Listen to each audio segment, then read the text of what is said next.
अस्सलामुअलैकुम। कैसे हैं आप सब? उम्मीद है कि आप सब लोग खैरियत से होंगे।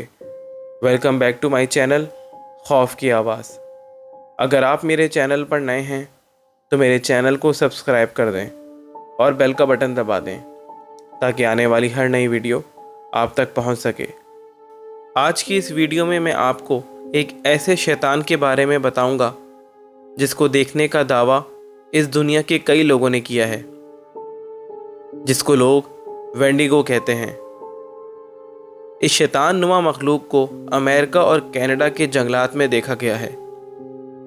जिन लोगों ने इसको देखने का दावा किया है वो बताते हैं कि ये शैतान देखने में इंसान लगता है, मगर इसका सर किसी जानवर की तरह है, जैसे कोई भेड़िया या हिरन की तरह हो। ये शैतान एक आदमखोर शैतान है जो इंसानों को खाकर अपनी भूख मिटाता है। वो इंसान को पहले अपने जाल में फंसाता है और फिर उसको अपना शिकार बनाता है।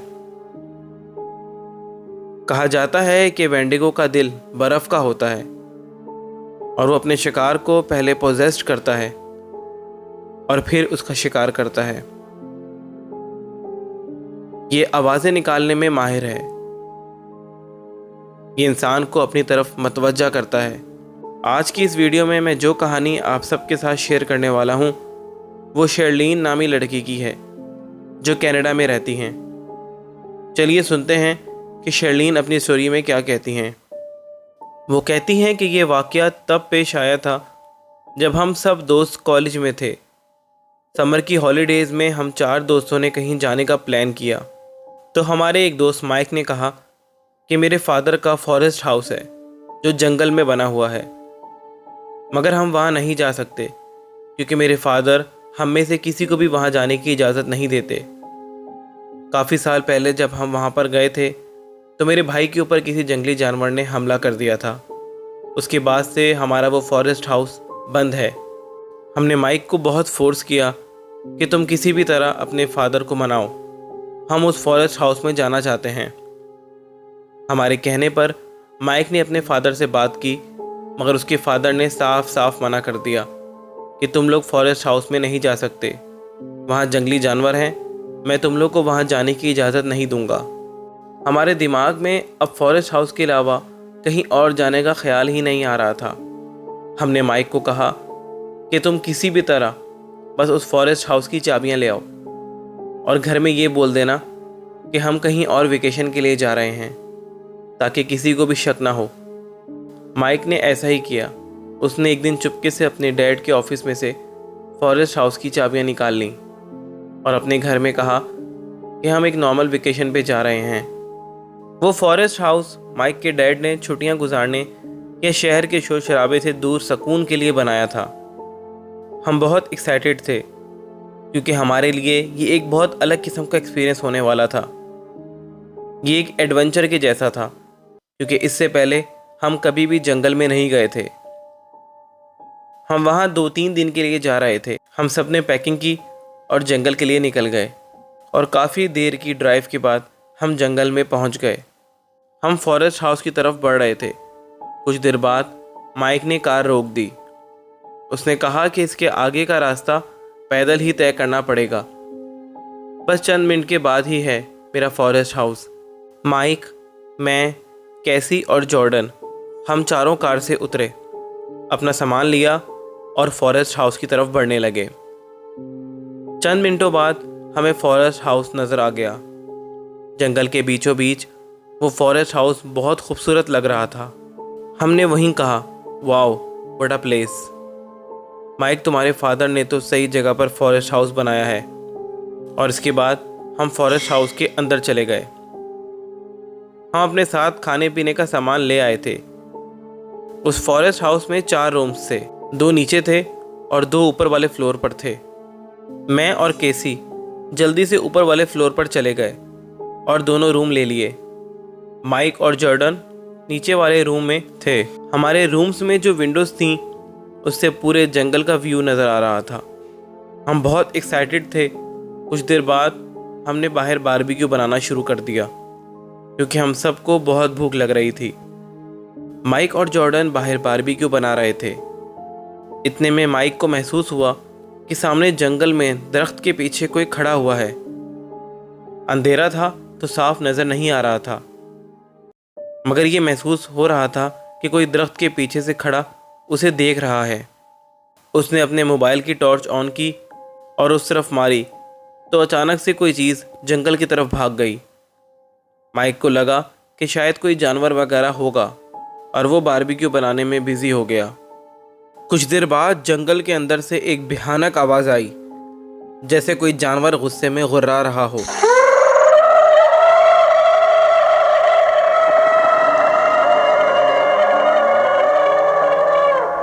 वो आवाज़ इतनी ज़्यादा भयानक थी कि मैं और कैसी भी भागकर बाहर की तरफ आ गए, जहां माइक और जॉर्डन खाना बना रहे थे।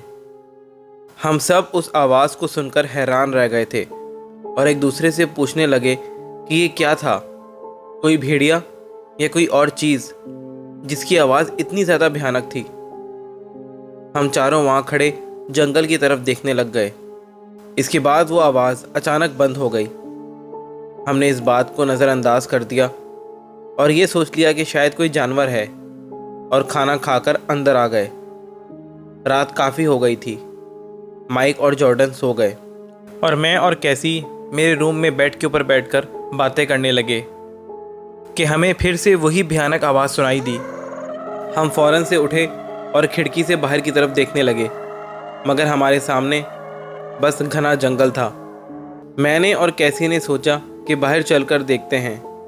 हम नीचे आए और बाहर जाने लगे कि अचानक माइक ने हमें आवाज़ दी कि ठहरो, बाहर मत जाना, बाहर जंगल में ख़तरनाक किस्म के जानवर हैं।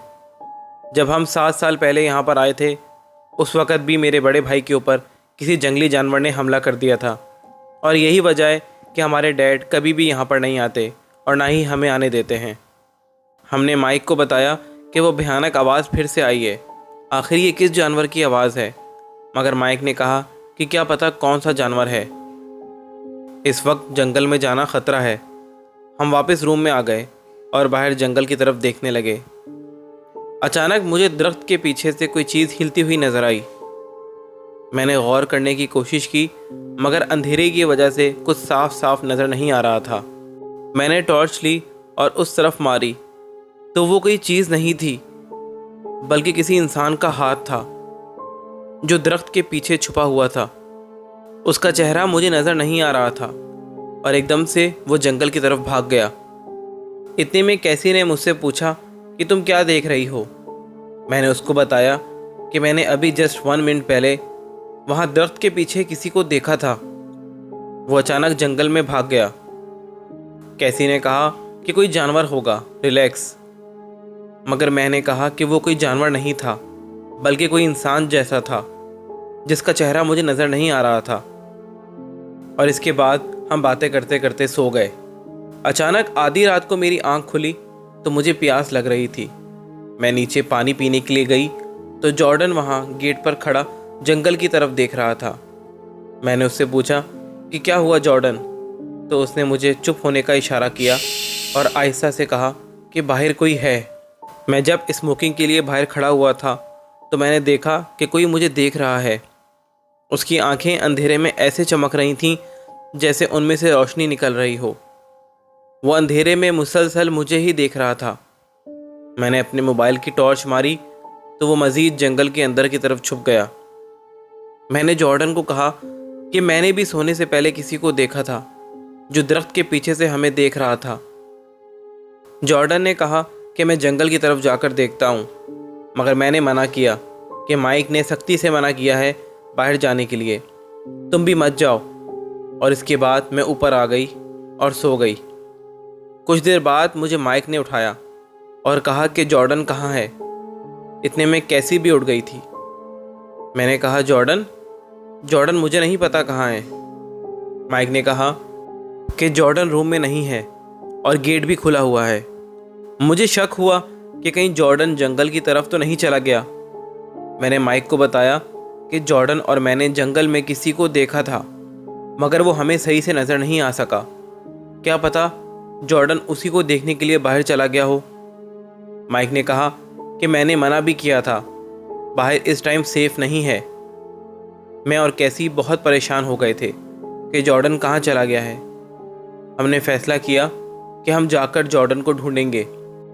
हमने टॉर्च साथ रख ली और माइक ने अपने डैड की गन भी उठा ली, जो उन्होंने एहतियातन रखी हुई थी कि अगर कोई हमला हो तो वो उसे इस्तेमाल कर सकें।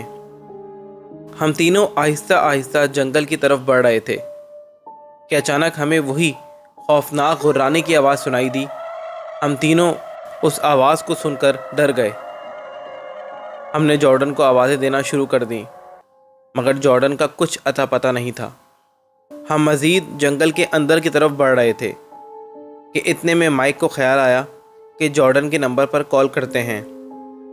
हमने कॉल मिलाई, मगर आगे से किसी ने पिक नहीं की। हमें जंगल में बहुत डर लग रहा था, क्योंकि रात के इस वक्त हम पूरे जंगल में अकेले थे और जॉर्डन का कुछ पता नहीं चल रहा था। हम मज़ीद अंदर की तरफ गए तो हमें जॉर्डन की एक बहुत दर्दनाक चीख सुनाई दी। हम उस तरफ भागे जहाँ से जॉर्डन की चीख सुनाई दी थी। उस तरफ जाने के बाद हमने देखा कि जॉर्डन ज़ख्मी हालत में वहाँ ज़मीन पर गिरा हुआ था। हम उसको देखकर बहुत डर गए। हम उसके पास गए कि क्या हुआ है तुम्हें, क्या हुआ है जॉर्डन? उसको किसी ने बहुत बुरी तरह से ज़ख्मी कर दिया था। उसने कहा कि वो बहुत भयानक है। हमने पूछा कौन, किसकी बात कर रहे हो? उसने इशारा किया कि उस तरफ कोई है। जब हमने उस जगह टॉर्च मारी तो वहाँ एक अजीबो गरीब किस्म का इंसान खड़ा हुआ था और वो हमें देख रहा था। उसका मुंह जैसे किसी जानवर का हो। उसके मुंह से खून जैसा कुछ टपक रहा था। हमने उसको देखकर चीखें मारना शुरू कर दी।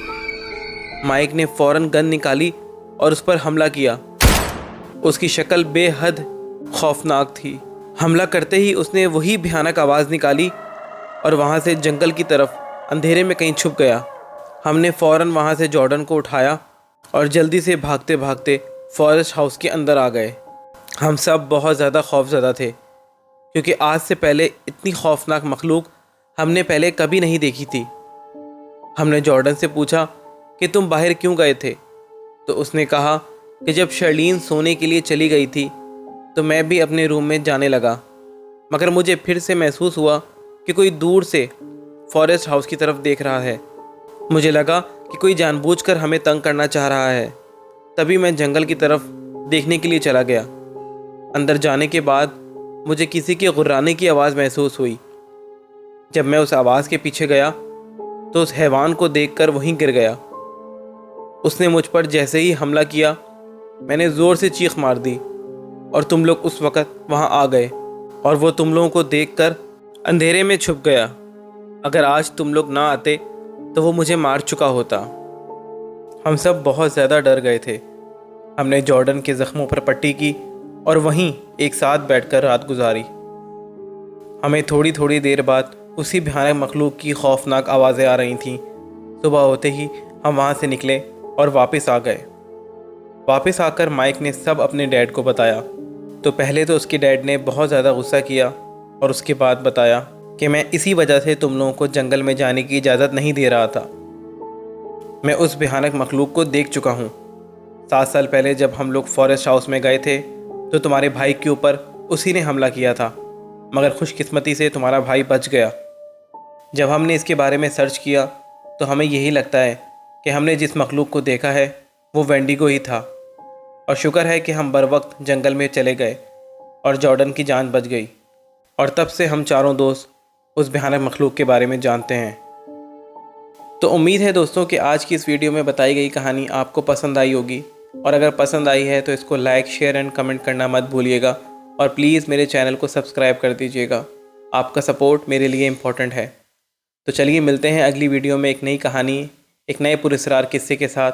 तब तक के लिए दीजिए इजाज़त। अल्लाह हाफिज़।